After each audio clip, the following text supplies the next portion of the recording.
All right, anyway, the main event time had come for Raw, as it does for us all. And I didn't think I was going to like this match, but I didn't think it was going to depress me at the end. They'd been milking it all night. Jey Uso versus Bron Breakker for the Intercontinental title. And they did the Jey Uso entrance through the arena. Okay, I've got a lot of least favorites in AEW, but I'm now officially declaring Jey Uso is my least favorite top guy gimmick in wrestling. It's all over, but I hate it. I hate Yeet. I hate that fucking Ringling Brothers outfit he's wearing with Yeet on his arms and flower petals on his legs and fluorescent blue all over. I hate his work, which has gone to hell because of his hot doggery, which is not only over the top, but also it seems to me to be hard to work with because of the timing of his hot doggery is just a step behind the beat, or maybe a musician would know better, a step off, whatever. I don't like any of this. Am I over exaggerating any of these cases? Well, you're consistent. You have been pretty open about your not liking any of the Jey Uso stuff for quite a while. And obviously, if there was any match that was going to trigger you, it would be this match. Notwithstanding, I mean, it was a good match. I could see why the finish would trigger you. Well, but I'm talking about, am I overstating the case on Jey Uso?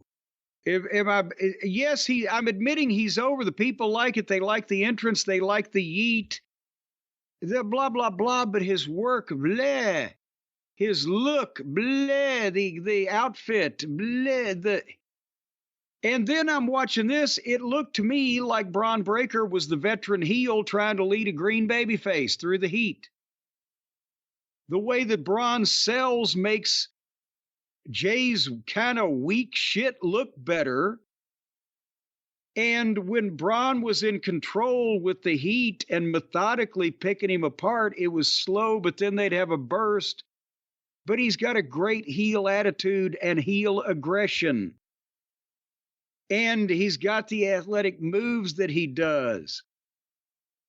And, Uso is not selling like Ricky Morton. He's selling, but he's not setting, a standard of like, wow, look how good that fucking guy is for his short time in the business. They've been doing this 15 years now, right? So Bron he's a better looking athlete. He's a better worker. He's got the better personality. And yes, I know one's a heel, one's a baby face. I'm saying in terms of anything I'm looking for in a money-drawing athlete in a wrestling business, Bron has more of it than Uso, except Uso's been put in the bloodline spot, which is what propelled him to be over on his own.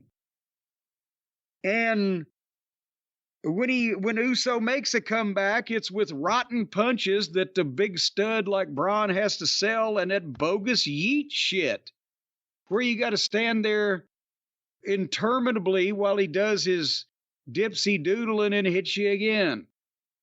And boy, now all the guys today know how it felt when they had to stand there for Dusty's flip-flop and fly. But I mean, that was the thing. Uso barely hit a Samoan drop at one point where he didn't really have control of Bron, and they just went down. And then Bron outshined him with the Breakensteiner off the top. And then they traded big 2 counts. The people were into it. But finally, Bron had speared him on the floor at one point. He went to do it again and ran into a super kick, and then Uso speared him through the barricade and then threw him in the ring and speared him there and then splashed him off the top 1, 2, 3. So now Jey Uso's the new Intercontinental title or champion. And Bron Breakker only had it like 2 months. And yes, I know he's got a long way to go, and I'm sure they're prepared for this moment. with what to do with him next, but everybody popped and loved the finish. I did not share the enthusiasm. Big pop, massive pop. Huge pop. Jey Uso is possibly the biggest tribute to modern WWE booking that even he is that over. Because if he hadn't been in this bloodline thing, just the work or the look or the promos, it's like fucking R-Truth kind of underneath comedy filler in the back pre-tape shit. Well, there's always a guy, and they come in different forms, that get over with the people, and it doesn't match the work. From the Ultimate Warrior to some of us who were first exposed to Jimmy Valiant when he was the Boogie Woogie Man, not early Boogie Woogie Man, but late Boogie Woogie Man. There are certain guys, you can't explain it. They have a connection. Obviously, he's peaking right now with it. I wish I didn't have to peak. The idea of beating Bron Breakker right now was one of the big surprising things, I guess. That was, I don't know why that they needed to beat Bron at that point. And I wish that they would have given Jey another big win and just don't beat fucking Bron. And also, I'm not looking forward to. Think about this. The Intercontinental title's now gone from Gunther. Ended up with Bron Breakker. At least you could count on wow matches with Gunther and a wow performance with really good matches from Bron. Now you get the Intercontinental title as Jey Uso. And Sammy had it too. Well, but I'm Sammy, yes, he was a great worker also, but I'm talking about new young guys. You got Gunther can really go. You got Bron can really go. You got Jey Uso. We're not going to be looking forward to those matches. Well, we'll see how many of those matches there are, not they are. Well, hello, my phone is going off. These goddamn politicians keep spamming me. These goddamn politicians. How'd they get your number? I don't know. Did you go around passing around your business card again, telling them they ought to advertise on the Arcadian Vanguard Network? Why don't we move on? We could just move on with the show now. What was next on SmackDown? Well, that wasn't SmackDown. That was Raw, and that was it. That was all she wrote, as Mama Cornette used to say. That was the end of the show. Do you think with Jey Uso, there's a touch of that? He deserves it because he's been here a very long time and never held a singles title, so we got to do this? Boy, if it was an OVW and I'd say, yeah, that guy's been a really good student and maybe we ought to reward him or whatever. But no, at this level, at this fucking level of money and television and viewership and fuck him and is what he deserves.